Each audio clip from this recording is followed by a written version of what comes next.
Well, for a little bit more on this, we're now joined by the chairperson of the National House of Traditional and Khoisan Leaders, Kgosi Thabo Tebogo Seatlholo. Thank you so much indeed for joining us, and welcome to the program. Good evening. Thank you for your time. It is a very important time when we focus our attention on gender-based violence and violence against children.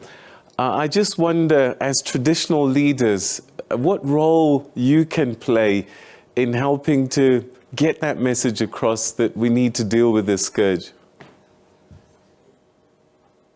You know, as African, to say to the community whenever there is something wrong in whatever form, to call the community and tell it that, you know, this is wrong and you must stop doing it. And in our current situation, one of our biggest problems is this, you know, GBVF. Therefore, we must, as we used to do historically, call our communities, you know, men, women is wrong as men. What you are doing to children is wrong. I mean, you look at the statistics in the black communities, the black fathers are non-existent, you know. They don't support their children, be it financially, emotionally. We don't go to the, you know, to the school games or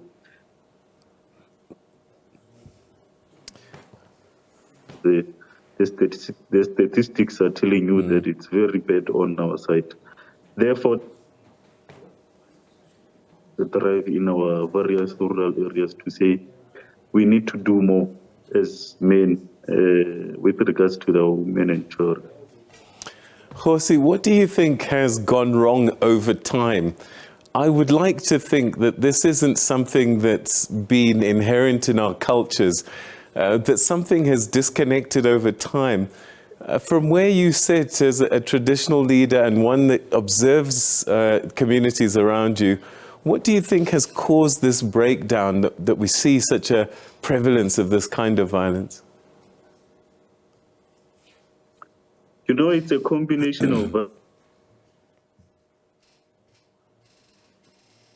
women have become too dependent on men. You know, historically, our grandmothers used to have their own fields where they could work them, and then at the end of season, they can go and sell their own produce. I can talk at least for my village for that, you know. Those are some of the things that, you know, used to help our grandmothers for them to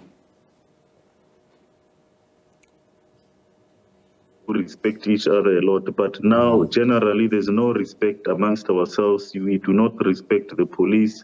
We do not respect our mothers. We do not respect the army, our teachers. It's, you know, our society generally has no respect for itself. That is my view.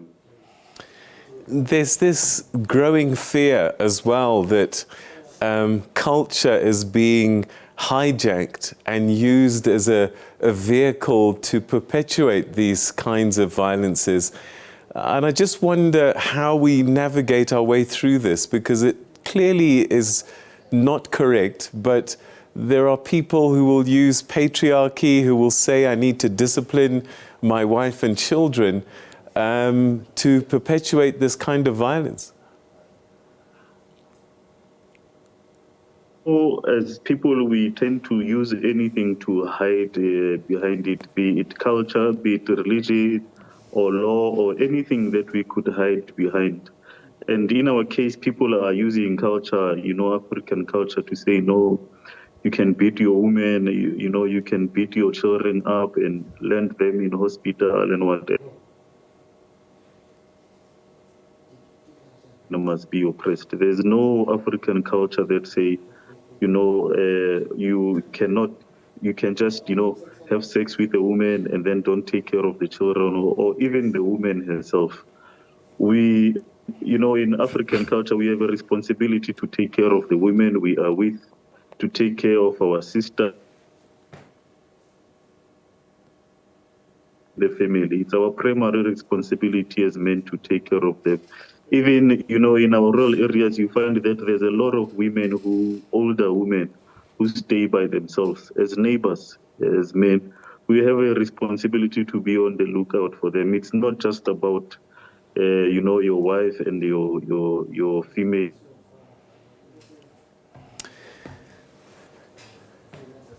We know that apartheid was quite disruptive of the family setup, where men would have to go to town, to the mines and work, and the family unit was disrupted. Do you think that we still have that disruption that we're still dealing with and playing out with even now? A lot, because the structural patterns haven't changed in the country. The economic spaces are still far away from, with the rural areas, it's even worse. The townships could be better here. The CBD is, and you look at our villages, it's very far. So even if it's 60 kilometers away, you can't travel every day from home because of the petrol price and everything. Therefore, you are forced to be away from your family. And when you come back, you are sort of a stranger and you need to adapt. And it's just 2 days. That change has not, we have not really been able to deal with that change that was done by apartheid and, colonialism before that. What are we teaching our young men, our boys? I mean, they take their lead from whatever influences are around them. And I just wonder if before a community looked after children, but it seems as if more and more the community taking care of the community is not as strong as it used to be. And one family is on its own now, and whatever chaos is going on in there, that's it. They must sort themselves out. How do we return to community, and what are we teaching our young men? Because I would imagine this thing needs to start at a very young age. As African people, we, over the years, I don't know if it's because of, the Western influence, but we've become highly individualistic. We do not tend to the elderly in our community. It's sort of everyone for himself. However, there's a huge, one thing that we have not lost is initiation. It's one of the few things that are still there. And historically in initiation, but I think there is a gap where a lot of young men are taught, wrong things there. Before you even get to the daughter, some of the boys, when they come back there, they would start undermining the mother to say, no, I'm a man now. And then you sort of start seeing this bad behavior from them. So I think even the teaching and part of really the curricula, if I could use the word, is to really ensure that when you come back, you become a responsible man. You take care of your mother, you respect her to start with. You respect your mother, you respect your sisters, whether young, old, and the general members of the public. You need to give, the sufficient respect. But also, if you decide to have sex, then you must take responsibility for it. You must take care of your offspring. Kgosi, are there any cultural practices you think that need to be looked at again because of maybe their overarching patriarchal nature?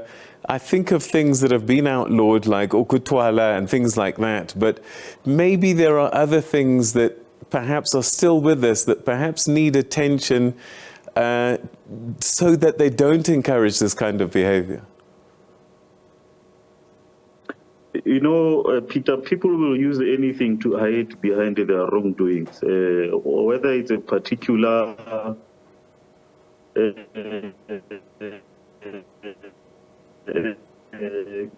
custom bad behavior.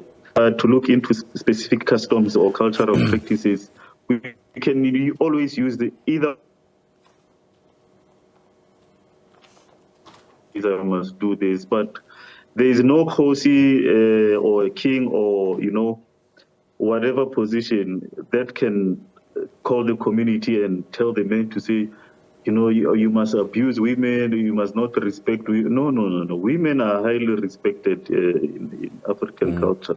We honor them, we adore them, but we can use any cultural practice wrongly to suit our own ends.